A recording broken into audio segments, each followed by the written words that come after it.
দলিলের নকল বা সার্টিফাইড কপি তুলতে গেলে প্রথমে আপনাকে দেখে নিতে হবে দলিলটি কোন সাব রেজিস্ট্রি অফিসে নিবন্ধিত রয়েছে এবং সেই সাব রেজিস্ট্রি অফিসে গিয়ে আপনাকে একটি A4 সাইজ পেপারের ওপর 10 টাকার কোর্ট ফি স্ট্যাম্প দিয়ে আপনাকে আবেদন করতে হবে যে আপনার কোন মানে দলিলটি আপনি চান, কত সালের দলিল চান, কার নামে দলিল রয়েছে, এগুলো কিন্তু আপনাকে দিতে হবে।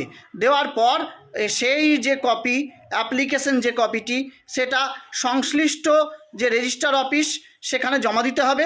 জমা দেওয়ার পর আপনাকে একটা ডেট দিতে পারে, আর অবশ্যই একটা রিসিভ কপি করিয়ে নেবেন।